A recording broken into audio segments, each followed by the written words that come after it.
الحمد لله رب العالمين،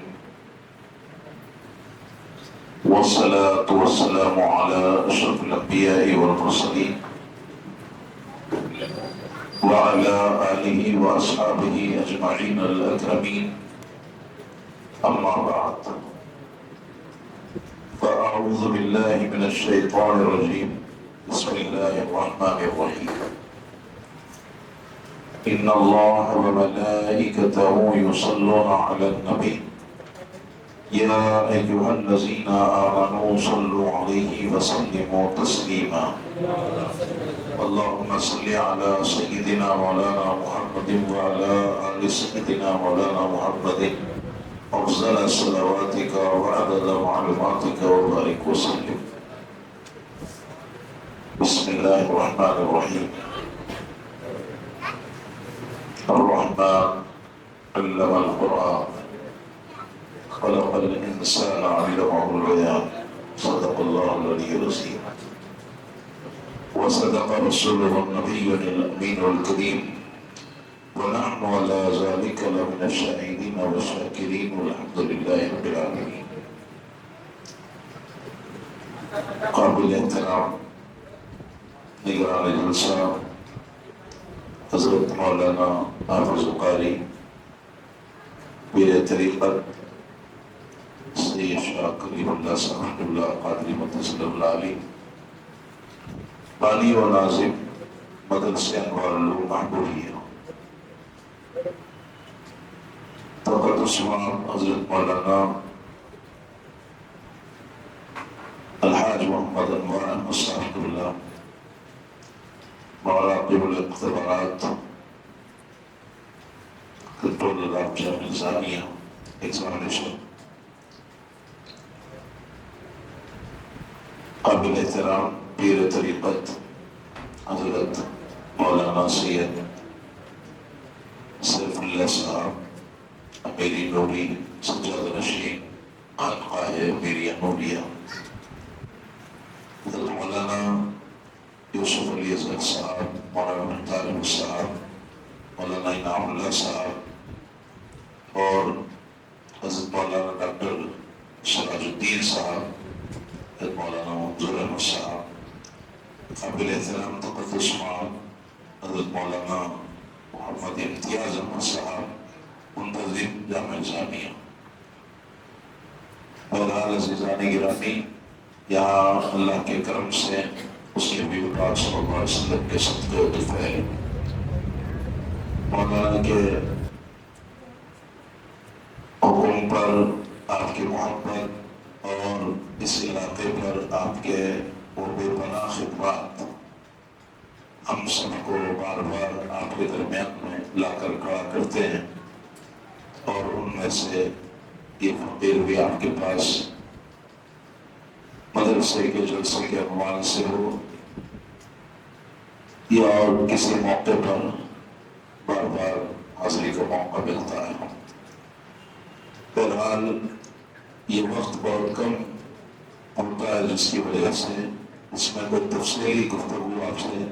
لمبی نہیں کی جا سکتی، مگر اتنا ذہن میں رکھے آپ، حضرت سیدنا آدم علیہ السلام سے لے کر نبی پاک صلی اللہ تعالی علیہ وسلم تک جتنے پیغمبر اس عالم دنیا کی طرف بھیجے گئے، اللہ تعالیٰ ان کو عظیم نعمتیں دے کر بھیجا، اور کچھ باتیں جو انسان کی عقل میں تو نہیں آتی مگر شان قدرت کو ماننا ہے، اور وہ کام جب انبیاء علیہ السلام سے ہوتا ہے تو اس کو معجزہ کہا جاتا ہے، اور جو عام چیز ہے اللہ پاک جو انبیاء علیہ السلام کو عطا فرمایا وہ ہے علم. اسی لیے پیارے نبی صلی اللہ تعالی علیہ وسلم فرماتے ہیں کہ اللہ تعالیٰ مجھے معلم بنا کر بھیجا ہے، یعنی دنیا کو سکھلانے والا بنا کر بھیجا ہے. آپ دیکھتے ہیں کہ سب سے پہلا جو مدرسہ اس امت محمدیہ صلی اللہ علیہ وسلم کا، جس کو آج پوری دنیا صفہ کا چبوترا کہتی ہے، اور وہاں پڑھنے والے اصحاب صفہ وہ صحابہ کرام جن کی تعداد 70 یا 80 کے درمیان میں تھی، اور پھر ان کا جو معمول تھا، جو مزاج تھا، جو طبیعت تھی، علم دین کی کس طرح انہیں طلب تھی، اس سے آپ اندازہ کر سکتے ہیں۔ علم دین شروع سے ہی یوں سمجھے کہ آپ ایک فولاد کے چنے ہیں جس کو چبانا ہر ایک کی بس کی بات نہیں، اور اس میدان میں خدمت کرنا بھی ہر ایک کی بس کی بات نہیں۔ اور میں صاف انداز سے آپ سے عرض کر رہا ہوں کہ فی زمانہ آپ خانقاہ کھول لے سکتے ہیں، خانقاہ کا کام کر سکتے ہیں، کیونکہ وہاں کوئی مریض ہے، کوئی پریشان ہے، کوئی کچھ حالات سے گزر رہا ہے، تو رجوع ہوتا ہے، اس کے لیے دعا کی جاتی ہے، اور وہ خوش ہو جاتا ہے، اور وہ صاحب سے قریب ہو جاتا ہے۔ مگر جب مدرسے کا معاملہ آتا ہے تو یہ اتنا آسان نہیں ہے، چاہے وہ مدرسہ سباہیہ مدرسہ ہو، یا مسائیہ مدرسہ ہو، یا تعلیم بالغان ہو، یا ہمہ وقتی ہو، یا جو وقتی ہو، یا دارالاقامہ ہو۔ دارالاقامہ رکھتے ہیں آپ تو بہت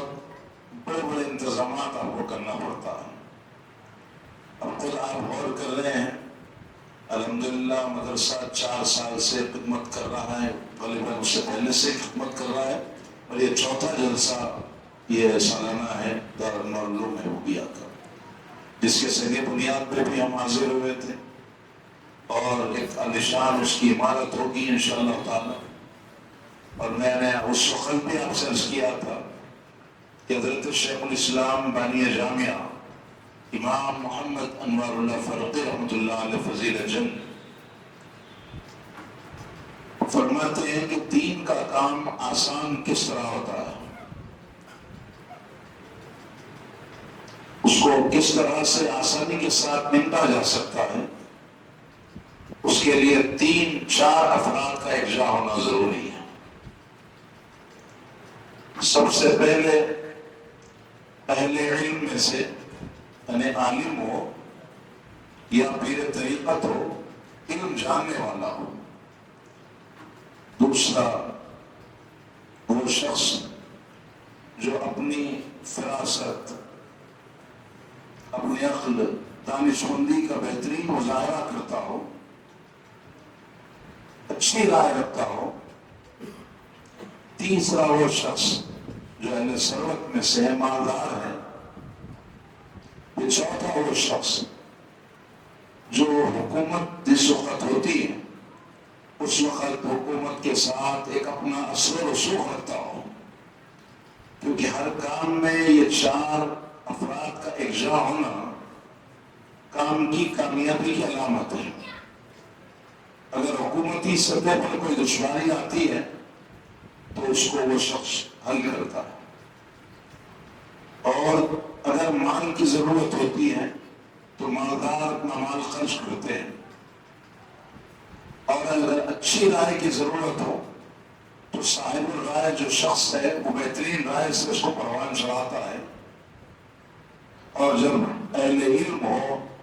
تو اپنے علم اور دانشمندی سے بہترین ایک راہ دکھاتا ہے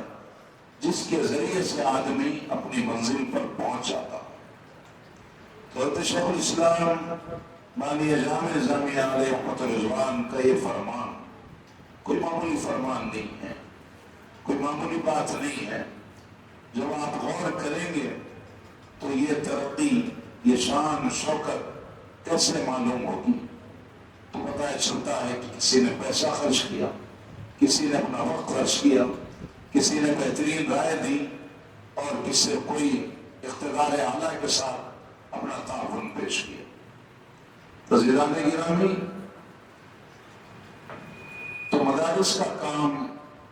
علم دین کا کام اس سے آسان ہو جاتا ہے، ورنہ کوئی ایک انسان سب کچھ لے کر چلے یہ بہت مشکل کام ہوتا ہے، بلکہ بعض مقامات پر ناممکن نظر آتا ہے۔ ہاں یہ صحیح ہے، میں تو اکیلا ہی چلا تھا جانب منزل، مگر لوگ آتے گئے اور کارواں بنتا گیا۔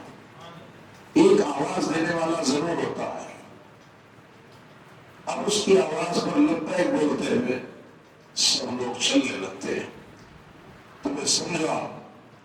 اس کی ایک مثال قدیم زمانے سے، چونکہ آپ یاد نبات میں ہیں، اندازہ ہے اس بات کا کہ ایک زمانہ ایسا بھی تھا کہ قندیل پکڑ کر کوئی سامنے چلتا تھا، ٹارچ پر پکڑ کر کوئی سامنے چلتا تھا تو اس کے پیچھے 150 لوگ اس کے پیچھے ہی چلتے تھے کہ بھئی راستہ صحیح ہے، سامنے جانے والا صحیح جا رہا ہے، اور اگر کہیں گڑھا ہے، کہیں پتھر ہے، کوئی گندگی ہے، کیچڑ ہے، تو فوراً متنبہ کرتا ہے کہ میاں ذرا سمجھ جاؤ، ذرا سکون سے آؤ، پھر اس کے بعد اس کی رائے کو مان لیا جاتا ہے۔ تو ایسے ہی اس دور میں جو لوگ مدارس کی بنیاد رکھ رہے ہیں، مدارس کا کام کر رہے ہیں، تو یوں سمجھو کہ وہ ایک چراغ لے کر چل رہے ہیں، اور قوم کا کام ہے کہ اس چراغ کے پیچھے اپنے آپ کو ڈالو تو پھر اپنی منزل پر آپ پہنچ سکیں گے۔ اب بھی اس کے بعد میں چراغ والا چراغ کی طرف جا رہا ہے، میں دوسرے راستے سے جاؤں گا تو خطرہ یہ من جاتا ہے کہ کہیں بولی بھی ہو سکتی ہے، راستہ خراب بھی ہو سکتا ہے، کیڑے مکوڑے آ سکتے ہیں، جان لیوا جانور آ سکتے ہیں، کچھ بھی ہو سکتا ہے۔ اب اس میں کس کی قندیل لے کر چلے آقا؟ تو قندیل بہت سارے پکڑ کر چل رہے ہیں، کوئی جنگل کی طرف جا رہا ہے، کوئی بستی کی طرف جا رہا ہے۔ اب آپ کو جنگل کی طرف جانا ہے، بستی کی طرف جانا ہے؟ آپ کو بستی کی طرف جانا ہے تو آپ کو طے کرنا پڑے گا کہ میں اس قندیل کے پیچھے چلوں گا جو بستی کی طرف جا رہی ہے۔ تو عزیزان گرامی، وہ قندیل کیا ہے؟ اہل سنت والجماعت ہے۔ وہ قندیل اہل دکن کے لیے کیا ہے؟ وہ جامع نظامیہ ہے۔ اور وہ قندیل طریقت کے میدان میں قادریہ سلسلہ ہو یا چشتیہ ہو، نقشبندیہ ہو، سہروردیہ ہو، اور اس کے جملہ جتنی شاخیں ہیں، اگر آپ اس کے ساتھ چلیں گے تو پھر اپنی منزل پر آپ پہنچ پائیں گے، ورنہ پھر کہیں کوئی درندہ بھی آ سکتا ہے، کہیں کوئی باولی یا پتھر بھی آ سکتے ہیں، کہیں کچھ بھی ہو سکتا ہے۔ عزیزان گرامی، اس لیے ہم آتے ہوئے وہاں صاحب سے ہی بات کرتے آ رہے تھے کہ ہم کو مرکز سے اپنا تعلق جوڑ کے رکھنا ہے۔ آپ کو یاد ہوگا کہ ہمارے بچپن سے یہ جملہ ہم سنتے آتے تھے، سالار ملت الحاج سلطان صلاح الدین اویسی صاحب رحمۃ اللہ علیہ، صدر کل مجلس مسلمین کا، کہ لوگوں، تمہارا سیاسی مرکز دارالسلام ہے اور مذہبی مرکز جامع نظامیہ ہے۔ کیونکہ سیاسی اعتبار سے ہم کو کچھ چیزیں کرنے کی ضرورت پڑتی اور وہ ذمہ داری وہ نبھاتے ہیں، اور مذہبی اعتبار سے آپ کو جو کام کرنا ہے وہ جامع نظامیہ نبھاتا۔ تو عزیزان گرامی، یہ انوار العلوم محبوبیہ، یہ جامع نظامیہ کی وہ مضبوط شاخ، ظاہر سی بات ہے کہ اس کے بانی تو حضرت مولانا حافظ کلیم اللہ صاحب کے نبض العالی فاضل جامع نظامیہ ہے، مگر اس کے پیچھے جو روحانی تصرف ہے، روحانی جو قوت ہے، وہ حضرت آپ کے والد بزرگوار پیر طریقت حضرت سید لطیف پیر قادری رحمۃ اللہ علیہ جنہوں نے اس علاقے پر بے پناہ خدمت کی ہے، جہاں تک میرے علم میں ہے۔ عزیزان گرامی، ہر اعتبار سے انہوں نے خدمت کی، اور پھر اس دور میں خدمت کی۔ خاص بات میں آپ کو بتا رہا ہوں کہ اس دور میں خدمت کی جبکہ یہ سہولتیں آج جو ہیں اس زمانے میں وہ سہولتیں نہیں تھیں، یہ حالات نہیں تھے۔ ابھی ہم نے ظہر پڑھی تو پھر عشاء میں ہم عادل آباد کی سرزمین میں آ گئے، درمیان میں نماز بھی ادا ہوئی، کھانا بھی ہوا، سب کچھ ہوا، پھر آپ کے پاس وقت آ گیا۔ مگر ایک وقت ایسا بھی تھا عزیزان گرامی، میں آپ کو بتاؤں، کیونکہ یہاں مولانا انوار صاحب جامعہ کے شیخ ہیں، وہ خود موجود ہیں، اور امتیاز صاحب اللہ منتظم جامعہ موجود ہے۔ حال ہی میں مولانا رضی اللہ خالد صاحب کے ساتھ ایک سفر کے ساتھ، ہم تو خیر بچپن سے حضرت کے ساتھ رہے، استاذ محترم ہے، تو میں ہر سفر میں بہت ساری باتیں ہوتی رہی، ذکر ہوتا رہا۔ تو میں یہ بات آپ کو اس لیے بتانا چاہتا ہوں کہ یہ ہم علماء کے لیے بھی ایک حوصلہ ہے اور عوام کے لیے بھی ایک عظیم درس ہے۔ صدر الشیوخ علامہ طاہر عزیز صاحب رحمۃ اللہ علیہ اس سرزمین عادل آباد تشریف لائے، اتفاق سے عادل آباد کا ذکر تھا، حضرت تشریف لائے، تب رات میں جلسہ ختم ہو گیا۔ صدر الشیوخ علیہ رحمہ فرماتے ہیں کہ بابا اب ہم کو جانا ہے حیدرآباد، چونکہ صبح جامعہ 10 بجے سے پہلے جامعہ میں، اور حضرت کا دستور تھا 9:30 بجے حضرت جامعہ میں شریک ہو جاتے تھے،